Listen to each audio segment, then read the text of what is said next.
Kāds bija 1. aprīļa joks uz ledus? Bija pāris vai kādi aspekti? Joki nebija, bet puiši redzams, mobilizējušies un mazliet izsalkuši pēc šitā viss, ja. Tā kā ātrumi bija labi, kvalitāte mazliet jaudama, es teicu, bet tā attieksme bija šodien ļoti pozitīva. Ko var teikt par universitātes džekiem, kuriem nav laika tur ne oktobra pārtraukumā, ne decembra pārtraukumā atbraukt? Tāpēc saka pārāk ātri, pirmais treniņš, saka, cenšās visi, ja. Kādam kaut kur vairāk sanāk, kādam mazāk, ja, bet centība ir, kā es saku, ātrums ir. Pa kvalitāti mēs skatīsimies, vajag uzlabot, bet mums vēl ir priekšā ilgs process, tā kā, jā, redzēsim. Ar šiem pašiem spēlētājiem tu rēķinies tam pirmajām pārbaudas spēlēm, jo tas sastāvs nav gluži tāds. Jā, es domāju, ka mums vēl pienāks labi, ja 2-3 spēlētāji klāt līdz spēlēm ar Austriju, tā kā praktiski šitas sastāvs būs tas, kas spēlēs. Kur ir tie, kas varētu nākamajā pievienot? Rītā būs Marens, tad mums Oskars Bāķiņš būs un Vočnēls vēl būs. Jā, tie ir tie nākamie, kas... Un aizsardzībā Smons būs.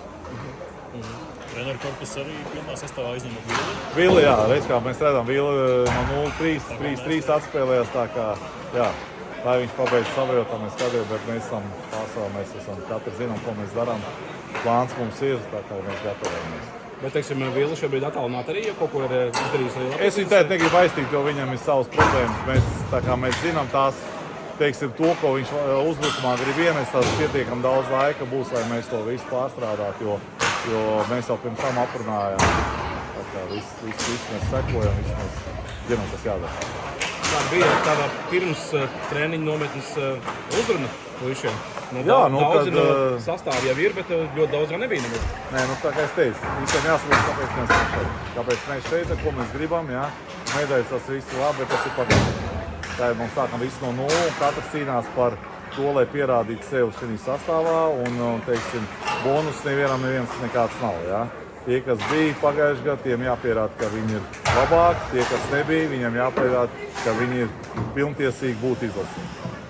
Piemēram, Roberts Bukars, Ivars Puninovs, tā bija treneru vēlme. Viņus tik ātri pirmajā dienā redzēt zāds, ka puiši paši gribētu. Bet viņiem jābūt uzvērts, kur ka viņi beiguši jau, tas noteikti 4 nedēļas atpakaļ beidzās čempionātā. Viņiem tas slēdz ir vajadzīgs, un mēs zinām, ka hokejam tā specifika, ka tas slēdz vajadzīgs. Ja tu kaut kādā citā sporta veidā, tu vari kaut ko individuāli padarīt uz zemes, ja, tad šeit mums tomēr tā slidošana, tās kustības viss ir vajadzīgs, un jo ātrāk viņi uzvērts, jo viņi ātrāk atkal ieiet formā. Pagājušajā gadā populārākais teiciens no tevis bija, tas ir tikai sākums. Kāds padarīt Tā populārākais ir arī, mēs tikai sākam. Tā ir pirmā diena, ja? Tā kā mēs visu lēnām virzās priekš, bet es teicu, tā attieksmei jābūt nopietnai un jābūt tādai, ka, kā es visu laiku pēdējās reizēs teicu, mēs viens otru mums jāpadara labāk, nekā mēs esam ārpus vispār. Cik puiši tu nepazini pēc sejas? Jā, kāds divs varbūt tās, jā, divs es, jā. Pārējie viss kaut kur bija, kaut kur redzēt, kaut kur sekots līdzi. Paldies!